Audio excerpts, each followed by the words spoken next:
Change किए थे ना, उससे कनेक्ट हो गया। चलिए कोई नहीं, अब ठीक है, वॉइस क्लियर है। तो आगे आते हैं, क्वेश्चन नंबर 1 आपके सामने है, साउंड गुम। चलिए ज्योति मिश्रा जी, साउंड गुम हो गया। तो अब हम लोग आ जाते हैं बिना साउंड के। आपको कमेंट बॉक्स में कमेंट करके जल्दी जल्दी बताना है आपको कि साझेदारी फर्म की आय में साझेदार की भाग होती है, कर योग, कर मुक्त, पूर्णतः कर मुक्त या आंशिक कर मुक्त। डिविडेंड नहीं पूछ रहे हैं, पूछ रहे हैं यहाँ पे साझेदारी फर्म की आय की बात कर रहे हैं। सतीश जी का ये ऑप्शन आया है, सुरभि जी का ये ऑप्शन आया है, शिल्पा जी का भी ये ऑप्शन है। डिविडेंड का वो अलग मैटर, वो कर मुक्त रहता है ना। ये ऑप्शन सही हो जाएगा, क्या हो जाएगा, कर योग होता है। जो साझेदारी का जो फर्म का आय हो वो कर योग आपका होता है। क्लियर, आगे देखते हैं। क्वेश्चन नंबर 2 आपके सामने है, पोस्ट ऑफिस के एकल बचत खाते से प्राप्त ब्याज की रकम किस सीमा तक आयकर मुक्त है। अब आपको बताना है कि कौन सी सीमा तक आयकर मुक्त है। ये कौन सा क्वेश्चन है जी, बताइएगा जल्दी से। 7,000, 8,000, 3500 और उपयुक्त में से कोई नहीं। तो जल्दी से कमेंट करके बताइएगा। हाँ आ गया, शिल्पी कुमारी का बी ऑप्शन, डॉली जी का सी, रीना कुमारी का सी ऑप्शन है। चलिए, पुष्पा का सी आ रहा है, बी होगा ना। 8,000 तक जो ब्याज की रकम की सीमा है वो आपको कर मुक्त होती है। क्या होती है, कर मुक्त होती है। क्वेश्चन नंबर 3 आपको बताना है कि ओपनिंग स्टॉक दिया हुआ है, किराए आपको दिया हुआ है। क्या दिया हुआ, ओपनिंग स्टॉक के साथ साथ आपको किराए दिया हुआ है और लागत मूल, विक्रय मूल दिया हुआ है। लाभ या हानि क्या होगी वो आपको कैलकुलेट करके बतानी है। तो जल्दी से कमेंट करके बताएंगे कि कौन सा ऑप्शन सही है। सुरभि जी का 1,000 ऑप्शन आ गया है।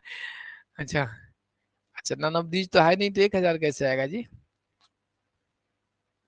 सिंपल क्वेश्चन है, हाँ बी ऑप्शन आया है। चलिए, यहाँ तो सिंपल ना है, ये सब तो आपको दिग्भ्रमित करने के लिए दिया होता है। 5,000, ठीक है परवीन जी, बी ऑप्शन है। क्या है, विक्रय की लागत दिया हुआ था, जो विक्रय किए थे जितना का विक्रय मूल्य है, यानी विक्रय जो वस्तु विक्रय हुआ उसका कॉस्ट आपको दिया हुआ। तो सकल लाभ आपको क्या है, लागत विक्रय मूल्य में से लागत को घटा देंगे तो अपने को लाभ दिखाई दे देगा। ठीक है, तो बी ऑप्शन। क्वेश्चन नंबर 4 आपके सामने है और आपको बतानी है कि एक्स लिमिटेड ने 10 रुपया के पूर्ण याचित 30 अंश का अपहरण जब्त किया है। क्या किया, शेयर फॉरफीच कर लिया गया है। 30 शेयर्स का 10 रुपये वाला था, ठीक है। आवंटन, जिसपे आवंटन पे 3 रुपया और याचित पे 4 रुपया दे थे। क्या थे, दे थे, मतलब मिला नहीं है। कौन सा, 3 रुपया और 4 रुपया मिला नहीं। ये अंश ₹8 रुपया पूर्ण चुकता किया गया, मतलब पुनः जो चुकता किया गया 8 रुपया पे पुनः निर्गमित किए गए हैं। तो पूंजी संचय में कितना ट्रांसफर होगा, यानी रिजर्व में कितना ट्रांसफर होगा वो बताना है। तो प्रवीण जी का 60 रुपया ऑप्शन आ गया। तो नॉर्मली देखिएगा, आप लोग कमेंट करके बताइए, बाकी हम लोग इधर बनाते हैं। शेयर जो था वो आपको 30 शेयर है। शेयर की संख्या कितना, 30 शेयर है, और इसका जो प्राइस था वो 10 रुपया है। ठीक है, ये अपना क्वेश्चन में कह रखा। री इशू आपका जो शेयर्स है वो आपको नॉर्मली 30 ही हो रहा है, और इसका जो री इशू 8 रुपया पे किया गया। ठीक है, कितना पे किया गया, 8 रुपया पे, मतलब 2 रुपया का डिस्काउंट है। क्या है, 2 रुपया का यहाँ पे डिस्काउंट आपने दे रखा है। ज्योति मिश्रा का 30 ऑप्शन आ गया। ठीक है, तो यहाँ पे देखेंगे जो फर्स्ट क्वेश्चन में था कि 10 रुपया का शेयर्स था और 30 शेयर्स को हम लोग इशू किए, जिसमें से 3 रुपया और 4 रुपया दे था, मतलब 7 रुपया प्राप्त नहीं किए। 7 रुपया प्राप्त नहीं हुआ। क्या प्राप्त नहीं हुआ है, तो प्राप्त कितना हुआ है, 3 रुपया प्राप्त हुआ है। तो मतलब जो हमें अमाउंट प्राप्त होता है उसी को फॉरफीच करते हैं। तो 3 रुपया को फॉरफीच करेंगे, जब्त कर लेंगे, और कितने शेयर पे, 30 शेयर पे, मतलब टोटल 90 रुपया क्या किए, शेयर फॉरफीच किए। हिंदी में कहेंगे तो 90 रुपया जब्त कर लिए। क्या के, 90 रुपया जब्त कर लिए। बट हमें क्वेश्चन में पूछा है कि संचय में कितना जाएगा, रिजर्व अमाउंट में कितना जाएगा। अपने पास आया कितना, 90 रुपया आ गया इधर से, और इधर देखते हैं कि री इशू किए तो 8 रुपया हमें कलेक्ट हुआ, मतलब 2 रुपया हमने डिस्काउंट दे दिया। तो 30 शेयर यहाँ पे इशू किए, 2 रुपया डिस्काउंट दिए, मतलब 60 रुपया का डिस्काउंट दिए।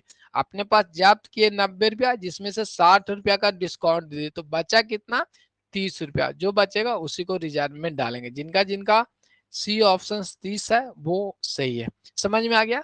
यहाँ पे पूछा गया था कि जो रिजर्व में अमाउंट है वो डलाएगा कितना, तो जो डिस्काउंट दे रखा वो हटेगा ना। 3 रुपया लिए थे, उसमें 8 रुपया के इशू के, तो शेयर तो 10 रुपया का था, तो हमें कैपिटल में 10 रुपया ही डालना है। अच्छा फिर से, ठीक है, सिंपल 2 कंडीशंस अपने को है, ध्यान दीजिएगा। क्वेश्चंस में बोला गया कि फ्रेश शेयर्स आपका इशू किया गया था, शेयर क्या किए, इशू किए, ठीक है। तो 30 शेयर इशू किए, 10 रुपया के हिसाब से इशू किए। क्वेश्चंस में बोला गया कि जो शेयर 30 को इशू किए थे, इसको हम लोग जब्त कर लिए, ठीक है।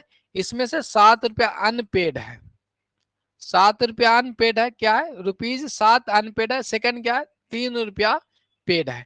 अब 3 रुपया पेड कैसे है वो देखना। क्वेश्चन पढ़ेंगे, जिन जब्त किए गए किया जिन पे आवंटन पे 3 रुपया तथा याचित पे 4 रुपया दे है, मिला नहीं, दे था, मतलब 4 3 7 रुपया दे था। एक पार्ट आपको पता चल गया कि अनपेड 7 रुपया है और शेयर का दाम 10 रुपया था, तो ऑटोमेटिक ही 3 रुपया क्या हो जाएगा, आपको पेड हो जाएगा। अब कोई भी शेयर्स को जब हम जब्त करते हैं, तो जो अमाउंट हम रिसीव कर लेते हैं, जो हमें क्या होता है पेड कर देती है जनता, उसकी अमाउंट को हम लोग जब्त करते हैं। तो 3 रुपये पर शेयर के हिसाब से जब्त किए, तो टोटल कितना जब्त किए, 90 रुपया जब्त किए। जब्त कितना किए, 90 रुपया जब्त किए, ठीक है। अब हमें रिजर्व में भेजना है, तो रिजर्व में कब भेजते हैं, जब तक हम शेयर्स को री इशू ना कर लेते हैं। तो क्वेश्चन में आगे दिया होता कि ये अंश जो 10 रुपया वाला अंश था, उसको 8 रुपये प्रति शेयर अंश पे पूर्ण चुकता करके, मैंने फुल्ली पेड अप के साथ 8 रुपये में हम लोग कर लिए, पुनः निर्गमित कर लिए। जो री इशू किए, क्या किए, री इशू हम लोग किए, तो 8 रुपया पे किए। शेयर था कितना का, 10 का था, 8 पे इशू, मतलब 2 रुपया डिस्काउंट दे दिए। तो ये जो डिस्काउंट है, जो अमाउंट पहले से जब्त कर रखे थे उसमें से भरपाई हो जाएगा। 2 रुपया डिस्काउंट के साथ 30 शेयर री इशू किए थे, तो यहाँ से हम लोग कितना, 60 रुपया जो डिस्काउंट है उसको इसमें से जब्त में से माइनस करते हैं। डिस्काउंट को माइनस कर लिए, जो बचेगा 30 रुपया, मतलब 30 शेयर को री इशू कर लिए, 10 रुपये प्राप्त कर लिए ना, 2 रुपया इधर से लिए और 60 रुपया इधर से ले लिए जब्त वाली अमाउंट से, यानी एक्स्ट्रा अपने पास 30 रुपया बच गया। नॉर्मली ध्यान रखिएगा कि जो शेयर हमने री इशू किया उस पर कितना अमाउंट आया, 8 रुपया आया, आना चाहिए था हमें 10 रुपया, मतलब 2 रुपया का डिस्काउंट दे रखा है। अब यहाँ से कितना हमने प्राप्त कर रखा था, 3 रुपया प्राप्त कर रखा था। कितना प्राप्त कर रखा था, 3 रुपया। तो 3 रुपया हमें मिला था, जरा में से 2 रुपया डिस्काउंट दे दिए, मतलब 1 रुपया बचा। अब 1 गुना 30 कर लेंगे, या तो इधर अमाउंट से कर लीजिए या पर शेयर के हिसाब से कर सकते हैं। सिंपल, 90 रुपया जब्त किया। अब जब्ते वाले शेयर को में से डिस्काउंट दिया है ना 2 रुपया के हिसाब से, मैंने 60 रुपया, तो माइनस करेंगे, जो एक्स्ट्रा अमाउंट आपके पास रहेगा उसी को रिजर्व में भेजेंगे। आगे देखते हैं, क्वेश्चन नंबर 5 पे आते हैं। सूची ए में कंपनी अधिनियम के निम्न में से किसको अपनाया जा सकता है। नॉर्मली आपको बताना है कि सूची ए के अंतर्गत सीमा नियम, अंतर सीमा नियम, प्रविवरण और उपयुक्त में से कोई नहीं। तो जल्दी से कमेंट करके आपको बताना है किसको हम लोग नहीं रहने पे बी ऑप्शन, ठीक है। आ गया है सुमन कुमारी का, सीमा अंतर नियम, ये लागू करने की बात होती है इसमें, ठीक है, सीमा अंतर नियम में। आगे चलते हैं, बी ऑप्शन सही है। ये तो सबका सही ऑप्शन आ जाएगा। पुष्पालन का कार्य जहां समाप्त होती है वहां से लेखा कर्म की कार्य स्टार्ट हो जाती है, और जहां लेखा कर्म की समाप्त होती है वहां से क्या स्टार्ट होती है वो आपको बताना है। सभी का ए ऑप्शन बिल्कुल अकेचन स्टार्ट होती है। राइट आंसर सभी का क्वेश्चन नंबर 7 देखते हैं, ठीक है। आगे बताइएगा कि चल संपत्ति नहीं है, आपको बताना है कि चल संपत्ति नहीं है। तो जल्दी से कमेंट करके बताइएगा कि चल संपत्ति आपका नहीं है, वो आपको बताना है। तो इसमें भी सभी का सही ऑप्शन आ जाना चाहिए। तो बाकी जो 3 ऊपर से हैं वो आपको बी ऑप्शंस कैसे है जी, परचेज होगा ना, प्रीपेड एक्सपेंसेज अगले साल के लिए ही नॉर्मली शॉर्ट टर्म्स के लिए होती है, ठीक है। तो उसको हम लोग चल संपत्ति में इंक्लूड करते हैं। परचेज जो है वो अचल संपत्ति है। चलिए, सुरभि जी का यस सर आंसर आया है, राइट। आगे देखते हैं, क्वेश्चन नंबर 8 आपके सामने है कि लाभ बिक्री का 50% है तो लागत का कितना प्रतिशत होगा। तो ये वाली क्वेश्चन हमने आपको बता रखा था कि सेल पे कितना है 50%, मतलब 1/2 है। तो नीचे आपका क्या है, सेल दिया हुआ रहता है, ऊपर अपने को क्या दिया होता है, लाभ। तो ये लाभ है और अपने को निकालना कहाँ पे, लागत पे, यानी कॉस्ट पे निकालना है। तो लाभ तो अपना 1 ही रुपया रहेगा। तो 2 रुपया का सेल था और 1 रुपया का लाभ हो रखा है। कितना, 1 रुपया लाभ हो रखा है। तो कॉस्ट कितना था, 2 में से 1 जाएगा, यानी 2 रुपया का सेल है, 1 रुपया का लाभ है। तो कॉस्ट अपने ये बचेगा ना, मतलब 1 रुपया बचेगा। 1 रुपया मतलब 1 का मतलब कितना होता है, 100% होता है। ठीक है, कौन सा ऑप्शन, बी ऑप्शन सही है। सभी का बी ऑप्शन आया भी है। 1/1 का मतलब 100% है। ठीक है, भिन्न में जब हम लोग करते हैं। क्लियर हो गया।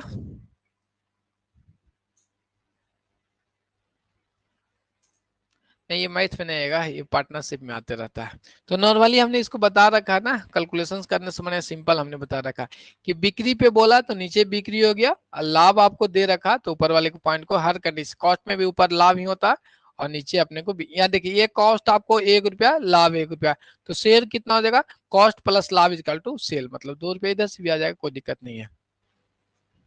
आगे आते हैं, क्वेश्चन नंबर 9 देखते हैं। जल्दी से आप लोग बताइएगा, औसत लाभ समान लाभ आपको दिया हुआ, ख्याति का मूल्यांकन अधिमूल्य के हिसाब से 3 साल में कितना हो जाएगा।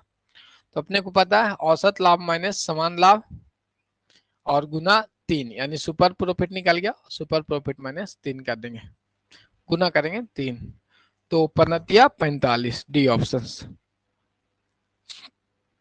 10 नंबर क्वेश्चन बताइएगा सभी का, डी ऑप्शन से बिल्कुल राइट है।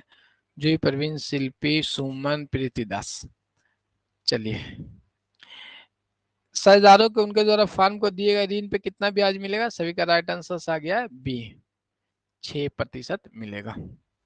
क्वेश्चन नंबर 11 बताना आपको, मैनेजर की कमीशंस की गणना, अब तो इसमें अटकिएगा, चलिए कोई नहीं, बना लेते हैं ना इसको। यहाँ पे देखिएगा कि मैनेजर की कमीशंस की गणना शुद्ध लाभ का 5% है, यानी लाभ जो है उस पर 5% शुद्ध लाभ का होगा, नेट प्रॉफिट का 5%। फर्म की सकल लाभ आपको दिया हुआ है 40,000, क्या है कि ग्रोस प्रॉफिट आपको दिया हुआ है 40,000 और विक्रय व्यय दिया हुआ है आपको 29,500, तो कमीशन आपको बताना है। तो आपको जो प्रॉफिट होगा, यानी कमीशन जो प्रॉफिट आपको है वो आपको पता है 40,000 रुपया सकल लाभ था और विक्रय व्यय दिया हुआ 29,000 रुपया, तो इसको घटा देंगे तो आ जाएगा 10,500 आएगा ना जी, 11,500 आएगा जी, 5 की 5 जीरो, 9 में 9 गए जीरो। चलिए 10,500 रुपया, ये क्या आ गया, कमीशन से पूर्व, ये जो अमाउंट निकल के आपको आया कमीशन देय से पूर्व, यह है जो लाभ है आपका, कमीशन देय से पूर्व शुद्ध लाभ है। ठीक है, शुद्ध लाभ है, तो हमें पता है कि कमीशन निकालना होता है, तो जो कमीशन से शुद्ध लाभ था इनटू, एक सेकेंड, कमीशन देय पूर्व का शुद्ध लाभ 10,500 लिखना है तो वो नाम लिख सकते हैं, और इनटू जो रेट आपको दिया हुआ था कमीशन वो लिखेंगे 5%, और बटे आपको क्या करेंगे 100 प्लस कमीशन, यानी 100 प्लस 5 कर लेंगे तो 5 हो जाएगा। क्या है, 100 प्लस 5 करेंगे तो 5 हो जाएगा। तो चलिए इसको हम लोग कैलकुलेट करके अब बताइएगा कि 10500 इंटू 5/105, अब इसको डिवाइड कर लेंगे तो कितना आता है, जल्दी से कमेंट करके बताना। एक है 75 से और एक है 75 से और 00, कितना गया 500 आ गया। कौन सा ऑप्शन सही है, सी ऑप्शन आपका सही है। ठीक है, हाँ, ज्योति मिश्रा का सभी का सी ऑप्शन आ गया। तो ध्यान में रखना था 100 प्लस 5 के, क्योंकि कमीशन का पूर्व था तो वो अपने को आना था बाद वाले शुद्ध लाभ के। बोल रहा है यहाँ पे कि जो कमीशन देने के बाद जो शुद्ध लाभ है उस पे ये 5%, मतलब 100 तो पहले था, 100 प्लस 5 करते हैं, सी ऑप्शन है। चलिए अब आपको बताना है कि न्यूनतम अंश आवेदन राशि होता है 2 रुपया, 10 रुपया, अंकित मूल्य का 5% या अंकित मूल्य का 10%। आफ्टर है ना, वो मैथ में आफ्टर है तो वो प्लस आपको होगा 100 प्लस प्लस 105 के बेस में वो बता रहा है ना। चलिए आगे देखते हैं। अच्छा डी ऑप्शन आया, डी ऑप्शन नहीं होगा ना जी। चलिए सी ऑप्शन जिनका जिनका वो सही होगा। 5% आपको कंपनी एक्ट 2013 के अनुसार आपको क्या फेस वैल्यू का 5% होता है। कितना होगा? 5% होगा। सी ऑप्शन याद रखिएगा, दिमाग से याद इसको रखना है कि न्यूनतम आवेदन शुल्क क्या है, एप्लीकेशंस मनी जो न्यूनतम होगा आपको कितना होगा? 5% होगा। सी ऑप्शन है। क्वेश्चन नंबर 13 पे हम लोग आ चुके हैं। यदि बेचे गए सामान की लागत 120 सकल हानि इजकल टू विक्रय की 25%, तो आपको क्या बताना है? विक्रय की राशि बताना है। तो यहाँ पे भी जो पोर्शन हमने मैथ में बनाने के लिए बता रखा है उसको अप्लाई करेंगे तो बन जाएगा। आपको यहाँ पे देखिएगा क्या दिया हुआ, हानि दिया हुआ है। हानि किसका है? सेल का 25% है। कितना है? 25% है। तो हम लोग जानते हैं कि 25% को क्या लिखते हैं? 1/4। सेल का है मतलब नीचे क्या है? सेल हुआ, और ऊपर आपको क्या है? हानि पे दिया हुआ था। क्या दिया हुआ था? हानि। तो यहाँ पे हानि, तो कॉस्ट हम लोग को क्या होगा वो आपको जल्दी से कमेंट करके बताना है। 1 रुपया हानि है, सेल 4 रुपया, तो हानि प्लस सेल, हानि प्लस सेल क्या है? हानि plus sell is equal to cost होता है, यानी 5, मतलब 1/5। क्या होगा? कॉस्ट पे यदि हम लोग परसेंटेज निकालते हैं तो 1/5। तो कॉस्ट अपने पास दिया हुआ था 1,20,000। 1,20,000 का लाभ हम लोग को कितना? 1/5 मिलेगा। कॉस्ट का 1/5 होता है। तो यहाँ पे 24 बचे को 20 से, तो हम लोग को क्या निकल के आ गया? हानि निकल के आ गया 24,000। तो एक्चुअल हम लोग को जो सेल प्राइस होगा 1,20,000 माइनस 24,000 कर लेंगे तो 96,000 आ जाएगा। दिख रहा है ना सर जी कितना लोग का गलत होता है।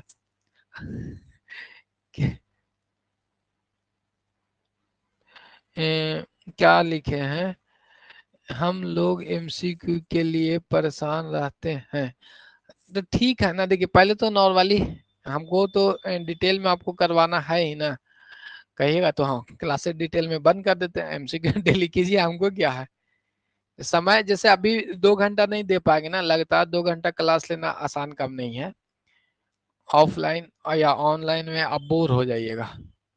लगातार जो थ्योरी क्लासेज आपको है वो 60-70 पेज तक आपका तैयार पीडीएफ है, तो 30 ही हो पाया है क्योंकि ज्यादा समय होगा तो वो क्लियर नहीं होगा। चलिए फिर से सतीश जी का कमेंट है।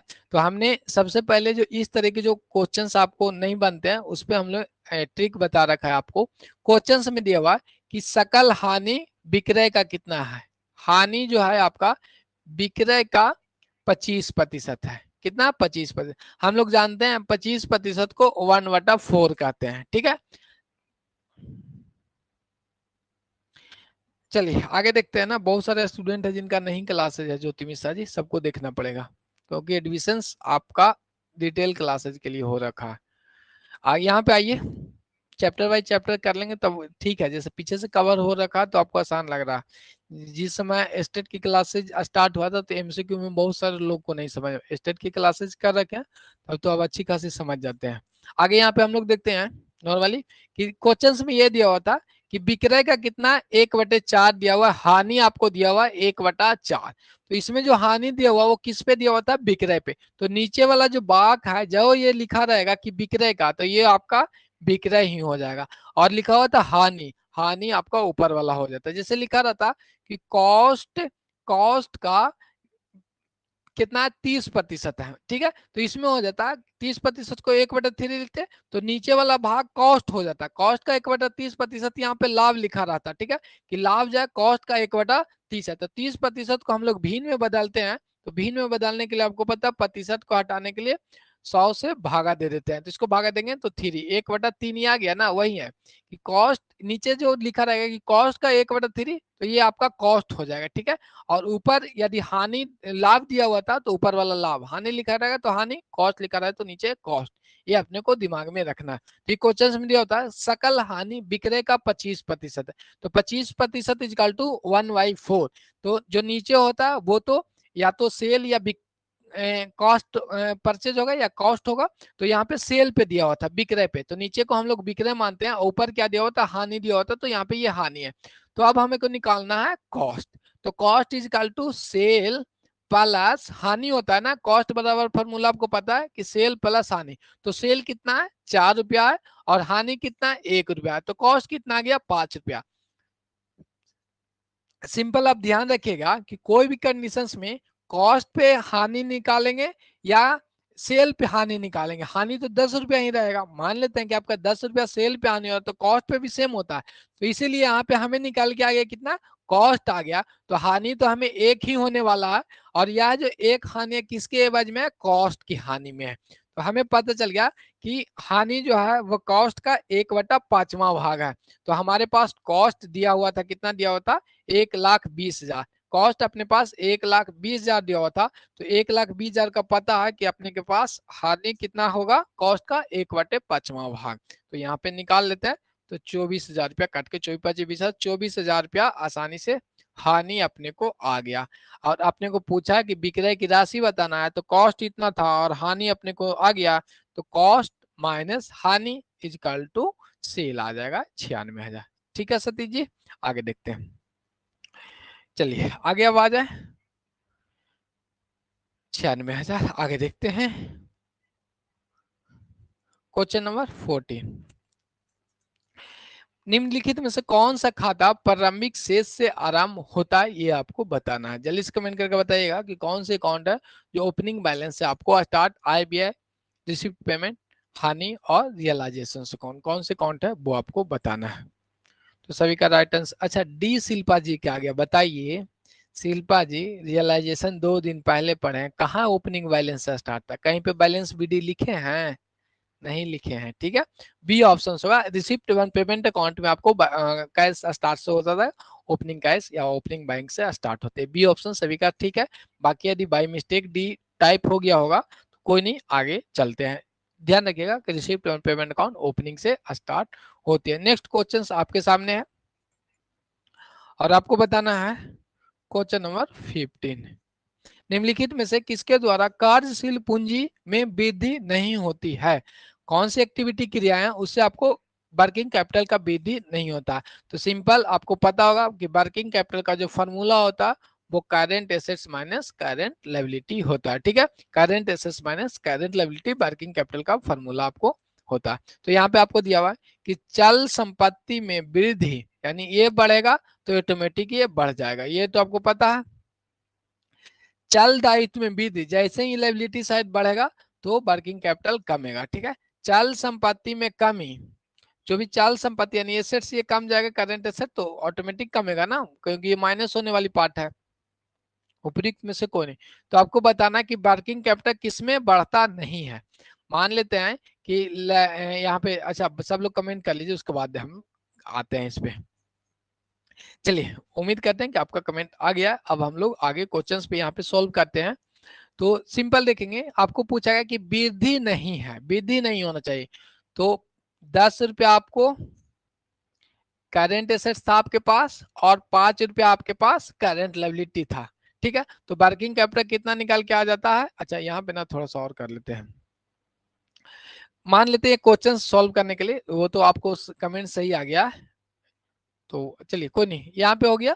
तो 4 रुपया, ये अपने पास क्वेश्चंस अपने को माइंड लगा लिया, working capital current asset minus current liability. जैसे ही हम लोग क्या कहते हैं, चल संपत्ति में वृद्धि कहते हैं, तो पहले से 10 था, अब इसको हमने 12 कर दिया, ये 4, तो वर्किंग कैपिटल 8 हो गया। यहाँ पे पूछा कि वृद्धि नहीं होना चाहिए, क्या है, वृद्धि नहीं होती हो, तो यहाँ पे तो वृद्धि हो रहा है, ये वाली ऑप्शन खत्म हो गया। सेकंड देखते हैं, चल दायित्वों में कमी, तो दायित्व में आप लोग, अब हम लोग क्या करते हैं, कमी करते हैं। तो सिंपल अपने पास 10 था और दायित्व को 3 कर दिए, तो क्या हो गया, यहाँ पे 7 आ गया। तो यहाँ पे भी वर्किंग कैपिटल बढ़ रहा है ना, तो हमें पूछा है कि कौन नहीं बढ़ता, किस कंडीशन से, तो ये भी खत्म हो गया। अगला क्वेश्चन पे आते हैं, 4 नंबर पे। चलिए 4 नंबर पे हम लोग आते हैं।